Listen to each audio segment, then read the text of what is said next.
Nabi Ilyasa adalah salah satu dari 25 nabi yang wajib diketahui. Beliau diangkat menjadi nabi oleh Allah Subhanahu wa taala sekitar tahun 830 sebelum Masehi dan ditugaskan berdakwah kepada Bani Israel yang juga orang-orang Amoria. Ia merupakan salah satu utusan Allah Subhanahu wa taala yang tertera di dalam Al-Qur'an. Silsilah Nabi Ilyasa adalah keturunan keempat dari Nabi Yusuf alaihissalam. Masa kecil Nabi Ilyasa sangat menderita. Ia hidup bersama ibunya. Atas izin Allah Subhanahu wa taala, mereka berdua dipertemukan dengan Nabi Ilyas alaihissalam yang saat ini sedang dikejar-kejar oleh kaumnya yang ingkar. Waktu itu Nabi Ilyas masuk ke rumah Nabi Ilyasa yang saat itu masih kecil dan sedang terbaring sakit. Atas doa Nabi Ilyas kepada Allah, maka Ilyasa kecil dapat sembuh dan bangun dari tidurnya. Kemudian ia dijadikan anak angkat atas seizin ibunya. Nabi Ilyas alaihissalam sering membawa serta Ilyasa kecil saat berdakwah.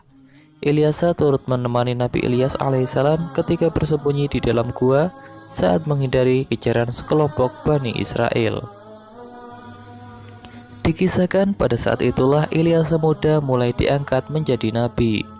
Nabi Ilyasa tidak membawa ajaran baru. Ia melanjutkan ajaran tauhid dari Nabi Ilyas alaihissalam dan berdakwah kepada kaum Bani Israel.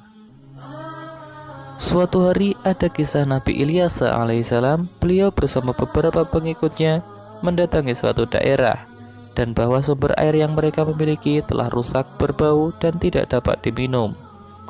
Kemudian Nabi Ilyas berdoa kepada Allah dan memohon petunjuk.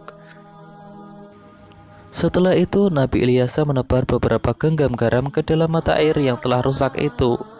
Alhamdulillah, berkat mukjizat Allah Subhanahu wa taala, mata air tersebut menjadi bersih dan tawar sehingga dapat diminum kembali. Hal ini merupakan salah satu hal yang menyebabkan Nabi Ilyas alaihissalam diangkat menjadi raja. Saat Nabi Ilyas alaihissalam menjadi seorang raja, ia dikenal sebagai seorang pemimpin yang arif dan bijaksana.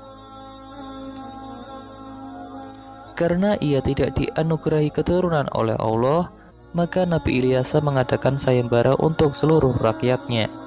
Barang siapa yang mampu berpuasa di siang, kemudian beribadah di malam hari, serta sabar dalam memimpin, maka ia akan dijadikan seorang raja pengganti.